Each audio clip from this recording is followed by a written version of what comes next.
When I was going to start off this video, I was going to talk about consistency and this channel and how it's been, 2 months since my last diary entry.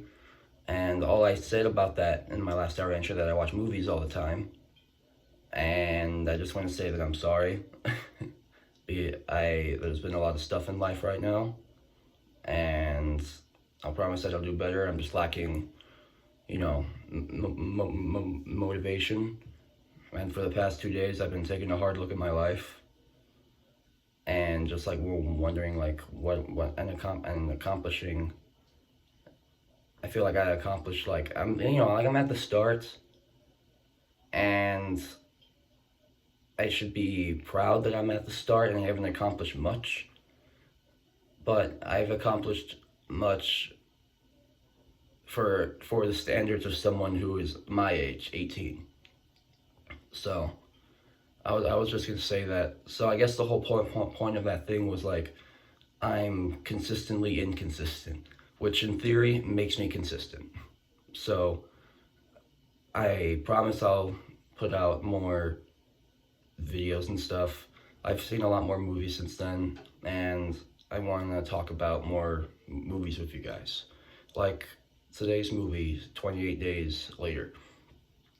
When I think of a true indie film, there are a few pieces of work that come to my mind, like Primer 2004, Spun, My Sex Doll, the 41-year-old virgin who knocked up Sarah Marshall and felt super bad about it. I think you can tell those last two, they're fucking Tubi movies, and they're the most hilarious shit I've ever seen. But today's movie, 28 Days Later, really takes the cake for a true indie film. That almost always has to do with the filmmaking and how the film looks. Not only was the film shot on a camcorder, which is already giving away that the movie is supposed to look bad on purpose, like the feeling, but the film's cinematography is okay sometimes. Like it's at its best in it's like mediocre at best.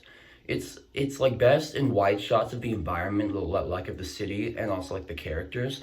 But in some of the action sequences, you can't deny that the camera, I feel, has a stroke. Like it's angled in awkward positions and switches and zooms back so fast the scene becomes cluttered, and I'm so dazed I just can't tell what's happening. Even when it enters a scene like that, and even when I'm out of a scene like that.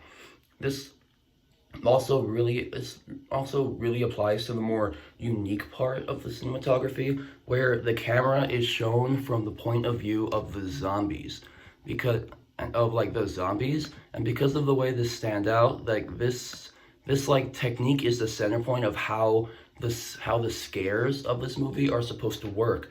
And to give the filmmakers credit, I like the creativity, but I'm going to admit it didn't really work for me.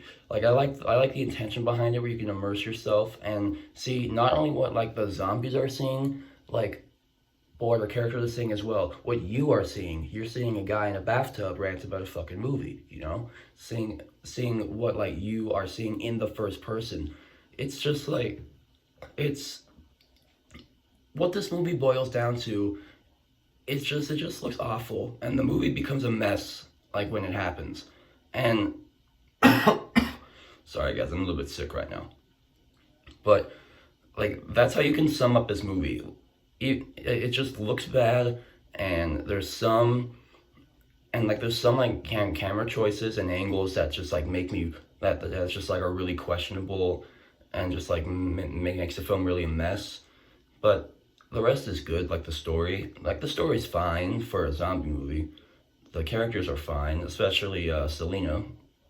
And the ending, I feel the ending, or the end of the movie is just for not necessarily shock factor, but it's really over the top and gory and stuff. I just feel it's very over the top. So, and that's all I have to say about this movie. I know this is short. There's going to be another longer movie diary soon. And this is how sometimes these entries are going to be. Sometimes it's going to be short, long. So I expected on Letterboxd to give this movie a 2.5 stars, but I gave this movie a 3.5 stars because Even though the cinematography really brings it down, like it's still a decent movie and a good movie. It's still a decent to good movie at the end of the day. So that's it. See ya.